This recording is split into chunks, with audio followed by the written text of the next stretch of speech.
istrinya baik, anaknya pasti baik. Betul. Tapi kalau suami baik, anak belum tentu baik. Betul. Kita ulang sekali lagi, bisa? Kalau istri baik, anak pasti baik.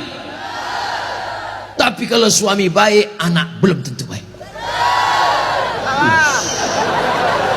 Mana contohnya? Nabi Nuh alaihi salam. Nabi Nuh itu baik apa enggak baik? Baik, tapi anaknya anak durhaka, namanya Kan'an, gara-gara istrinya tidak baik. Makanya bapak, kalau istri bapak tidak baik, oh, inilah. Kalau dia tidak baik, belajar kepada ibu-ibu di kota Waringin Barat yang sudah baik, Pak. Ajak kursus kemarin. Ini orang baik-baik semua nih. Suaminya tidak baik, namanya Azar, tapi anaknya justru jadi orang baik. Siapa anaknya? Ibrahim. Ibrahim itu bapaknya tidak baik, tapi emaknya perempuan yang baik. Akhirnya apa yang terjadi? Anaknya menjadi anak yang baik. Anak yang baik. Makanya ibu, kalau ada suami ibu yang agak-agak seperti Fir'aun, sabar-sabar.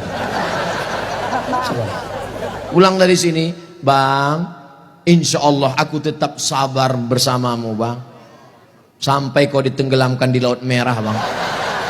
Karena kata Ustaz Somad tadi, insya Allah anakku akan menjadi baik. Suami ibu boleh jadi tak baik, boleh jadi dia perampok, boleh jadi pecandu narkoba, boleh jadi dia sakau, tapi ibu masih ada satu harapan. Anak yang ibu kandung, anak yang ibu didik, anak yang ibu berikan akhlakul karimah, dialah yang akan menjadi pelindung penaung. Di tengah malam dia akan berdoa, Rabbighfirli wali walidayya warhamhuma kama rabbayani shaghira. Maka ibu jangan berputus asa.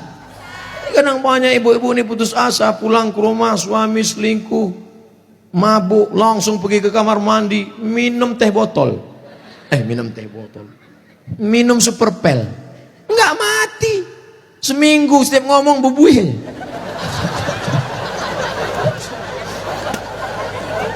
Ibu harus tegar, ibu harus kuat, ibu ada harapan. Harapan ibu siapa? Anakku akan jadi polisi, amin. Anakku akan jadi tentara, amin. Ibu sekolahkan saja anak ibu sesuai bakatnya. Perhatikan anak ini bakat. Anak saya suka main layang-layang, berarti jadi pilot helikopter. Anakku suka mandi hujan, angkatan laut. Anakku suka ngembus-ngembus semprit, dua kemungkinan. Bisa jadi polisi, razia.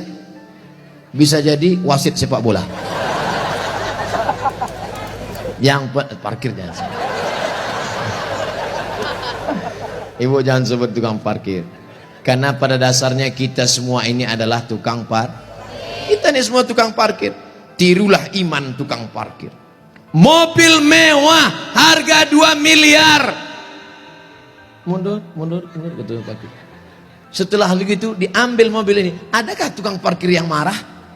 Enggak ada. Ada nggak tukang parkir ngamuk-ngamuk? Kenapa mobil ini diambil? Saya sudah menjaganya 2 jam. Enggak ada.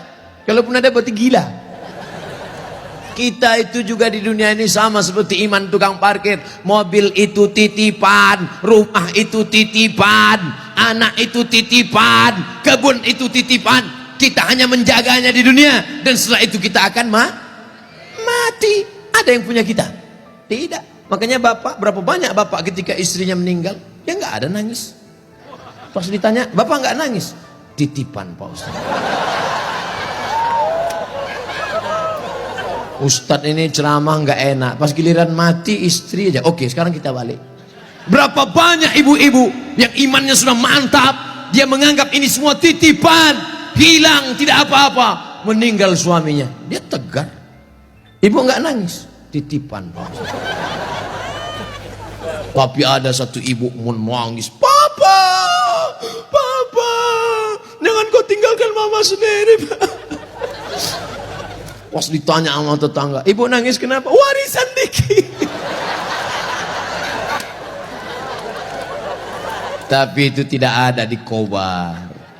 Jauh di sana, jauh di pinggiran-pinggiran Pangkalan Bun. Yang di sini semuanya baik-baik, betul? Ibu menerima mereka bukan karena hartanya, tapi karena mereka mampu membimbing ibu dan anak-anak mencari ridha Allah Subhanahu wa taala. Ibu yang malam ini datang menggendong anak, ibu yang malam ini datang menyusukan anak, insya Allah anak itu yang nanti akan menjadi pemimpin-pemimpin bangsa di masa depan. Makanya ibu sabar-sabar. Berapa kali ibu diusir dari majelis karena anaknya menangis, betul? Mau akad nikah, aku nikahkan engkau dengan anakku dengan mahar seperangkat alat sholat.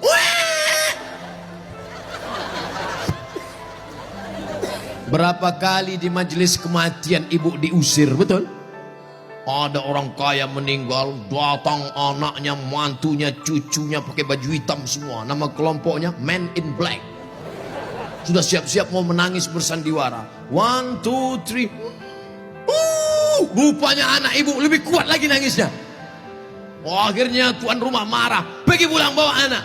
Berapa banyak ibu yang malu di depan orang banyak karena anaknya ingin naik mobil tetangga yang lebih mewah, lebih mahal. Tapi hari ini kesedihan ibu terbayar karena anak ibu adalah anak-anak yang soleh. Siapa yang lebih berbahagia, ibu apa bapak? Kan ibu bisa ngandung karena mereka kan.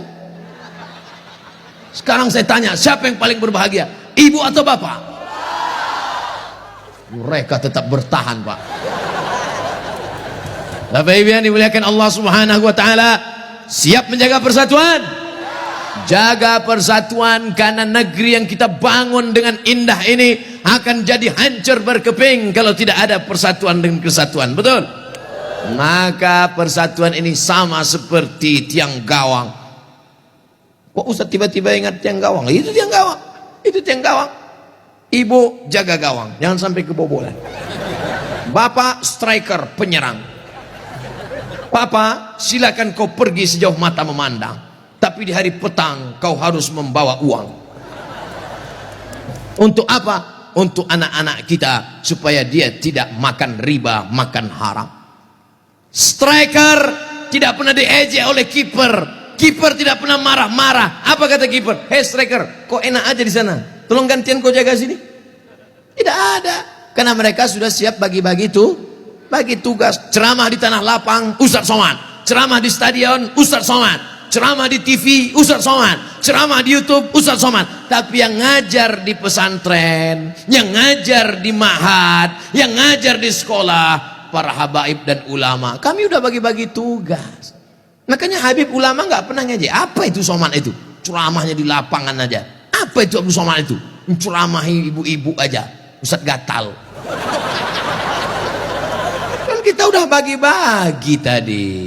Makanya nonton jangan sepotong-sepotong.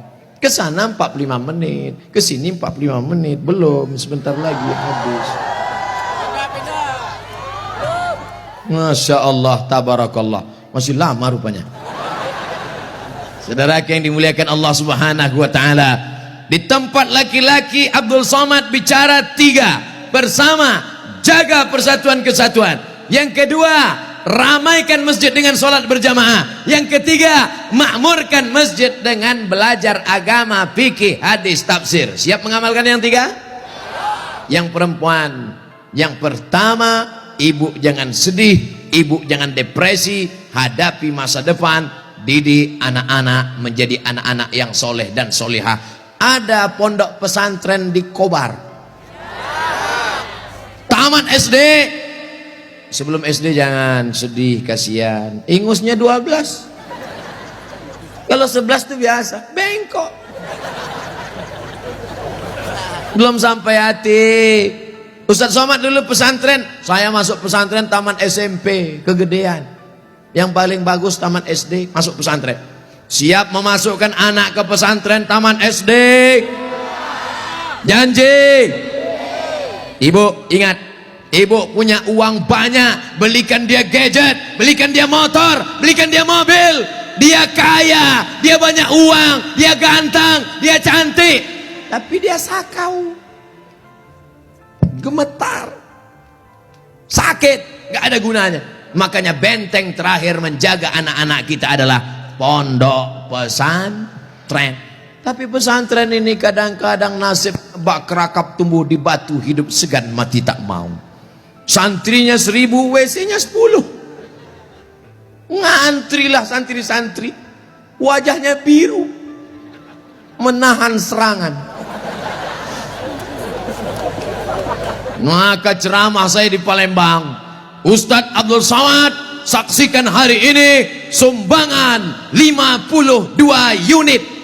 52 unit apa Kiai? WC. Mantap, bagus. Itu yang perlu.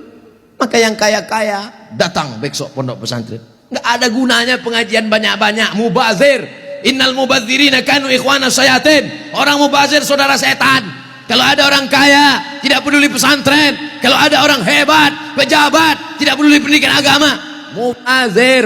Setan tidak menggoda dia lagi. Pas setan menggoda, ayo masuk neraka. Kata setan, nggak usah bro, dia saudara kita. Hai bro.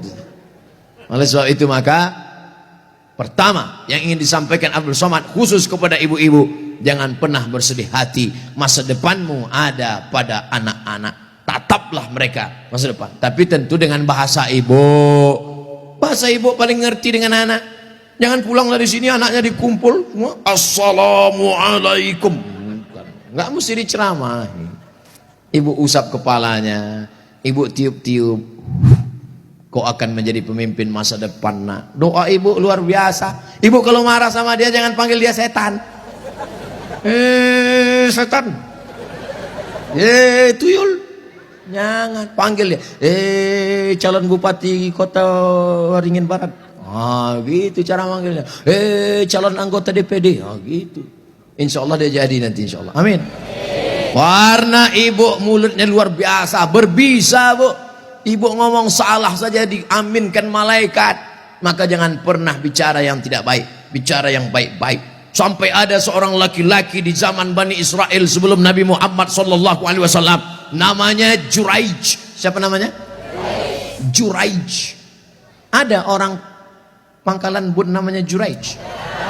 Belum ada. Nah, ibu yang hamil-hamil nanti kasih nama anak Juraij. Hai Juraij. Kepala sekolah salah tulis George. Ibunya lewat di depan tempat ibadah Juraij. Apa kata ibunya? Ya Juraij. Juraij merasa Tuhan lebih mulia. Aku tidak perlu menyambut panggilan anak. Aku tidak perlu menyambut panggilan ibuku. Dipanggil kedua kali. Ya Juraij. Juraij mengatakan, Tuhan lebih mulia. Ngapain aku menyambut ibuku? Panggilan yang ketiga. Ya Juraij. Anaknya tidak menyambut juga. Akhirnya tercetus dari mulut ibunya. Apa kata ibunya? Allahumma la tumithu hatta turihi wujuhal mumisat. Jangan matikan Juraij sebelum matanya melihat wanita tuna susila. Mohon maaf, perempuan tidak baik, PSK, WTS, entah apa lagi namanya. Dikabulkan Allah. Tidak lama setelah itu ternyata ada seorang perempuan pengembala kambing. Hamil, bukan kenyang. Hamil, ditangkap, ditanya, hei perempuan, siapa suamimu? Siapa yang menghamilimu? Perempuan itu menjawab, Juraij. Yang menghamili saya adalah Juraij. Kira-kira masuk akal nggak Juraij menghamili perempuan yang nakal ini? Tidak, bukan dia, tapi fitnah. Dipertemukan Juraij dengan perempuan nakal. Rupanya Allah hanya ingin mengabulkan doa si ibu. Kata si ibu, jangan matikan Juraij sebelum matanya melihat wanita tuna. Akhirnya matanya memang betul-betul melihat wanita tuna susila. Melihat, padahal tidak mungkin ahli ibadah ketemu dengan wanita tuna susila. Kalau Satpol PP ketemu wanita susila memang bisa. Razia maksudnya. Mohon maaf Pak Satpol PP. Ini Juraij, orang soleh. Akhirnya ketemu, mengaku, siapa yang menghamilmu? Ini Juraij. Ditangkap Juraij, difitnah Juraij. Ternyata kau jahat Juraij. Kerjamu ibadah, rupanya pekerjaanmu di balik ini semua menodai pengembala kambing. Dihancurkan tempat ibadahnya, hancur berkeping. Kata Juraij, jangan bunuh aku sebelum anak ini lahir. Setelah anak itu lahir, ditusuk Juraij pakai pusar, pakai telunjuknya, tusuk. Juraij bertanya kepada anak yang baru lahir itu, "Who is your father?" Itu bahasa Pangkalan Bun. "Siapa bapakmu?" Anak itu menjawab, "Ra'il ghanam, koboi. Bapak saya adalah pengembala kambing." Akhirnya mereka cium kaki Juraij. Mereka bangunkan tempat ibadah Juraij dari emas. Juraij tersenyum. Ini skenario Allah hanya ingin menunjukkan betapa makbulnya doa seorang. Kira-kira ibu bisa nggak menceritakan itu ke anak cucu ibu nanti? Nggak usah dihafal, hidupkan aja MP3-nya. Cari nanti Abdul Somad Pangkalan Bun, Abdul Somad Official. Subscribe, like, and share. Anakku, kau jangan melawan ibu nak, karena kalau ku katakan kau jadi katak, kau langsung jadi hantu. Nih ceramah Ustadz Somad tadi malam, dengar baik-baik. Gimana? Iya mah. Nih itu, insya Allah ibu anaknya semua baik-baik ya. Yang lalu-lalu apa boleh buat tai kambing bulat-bulat. Nasi sudah jadi tai ayam. Nasi tidak bisa kita rubah lagi, Bu. Tapi yang akan datang kita perbaiki. Cucu-cucu yang sudah lahir, sudah besar, nggak bisa lagi. Tapi ibu punya anak perempuan, kasih tahu sama anak perempuan ibu, kamu kalau hamil banyak-banyak baca sholawat. Kalau hamil kata kiai, kata Habib, banyak-banyak baca surat Yusuf nak. Tapi dia salah sangka, disangkanya kalau baca surat Yusuf anaknya ganteng macam Nabi Yusuf. Pas lahir hitam pesek pendek. Wah kiai, Habib, kenapa anak saya begini? Kiai sama Habib nggak marah, mereka nggak pernah marah. Kenapa anak saya begini? Saya sudah baca surat Yusuf. Kenapa anak saya nggak ganteng seperti Nabi Yusuf? Sama suami ente mana? Ini suami saya. Sama kan?